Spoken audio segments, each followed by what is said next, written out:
মধ্যপ্রাচ্যের আকাশে আবারও যুদ্ধের আগুন। ইরান ইসরায়েলের পাল্টাপাল্টি হামলায় আতঙ্ক ছড়িয়ে পড়েছে গোটা বিশ্বে।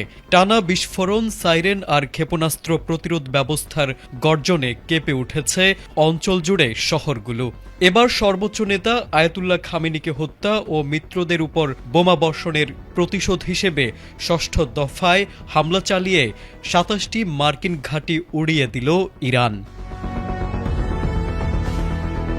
ইরানের রাষ্ট্রীয় সংবাদ মাধ্যম জানিয়েছে, ব্যাপক ক্ষেপণাস্ত্র ও ড্রোন ব্যবহার করে ইসরায়েল এবং এ অঞ্চলে অবস্থিত মার্কিন সামরিক স্থাপনাগুলোকে লক্ষ্যবস্তু করা হয়েছে। আইআরজিসির দাবি, তাদের হামলা ছিল সমন্বিত ও বহুমাত্রিক, যা শত্রুপক্ষের প্রতিরক্ষা ব্যবস্থাকে গুঁড়িয়ে দিয়েছে। রোববার ইরানের বিপ্লবী গার্ড এক বিবৃতিতে জানিয়েছে, ২৭টি মার্কিন ঘাঁটির পাশাপাশি ইসরায়েলের তেল নফ বিমান ঘাঁটি, তেল আবিবে অবস্থিত সামরিক কমান্ড সদর দপ্তর হাকিরিয়া এবং একটি বড় প্রতিরক্ষা শিল্প কমপ্লেক্সে হামলা চালানো হয়েছে।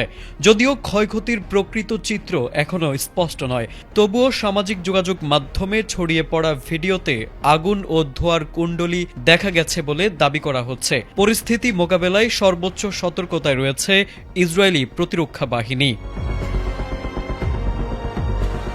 এদিকে সংঘাতের নাটকীয় মোড় আসে যখন যুক্তরাষ্ট্র ইসরায়েলের যৌথ হামলায় ইরানের সর্বোচ্চ ধর্মীয় নেতা আয়াতুল্লাহ আলী খামেনি নিহত হয়েছেন বলে দেশটির রাষ্ট্রীয় সংবাদ মাধ্যম জানায়।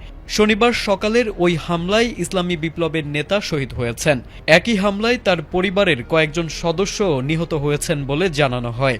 এ ঘটনার পর পুরো ইরানে ৪০ দিনের রাষ্ট্রীয় শোক ঘোষণা করা হয়েছে এবং ৭ দিনের সরকারি ছুটি কার্যকর হয়েছে। খামেনির মৃত্যুর পর প্রতিশোধের অঙ্গীকার আরও জোরালো করেছে ইরানের বিপ্লবী গার্ড। তাদের হুঁশিয়ারি, পর্যায়ক্রমে কঠোর ও ভিন্নধর্মী পদক্ষেপ নেওয়া হবে।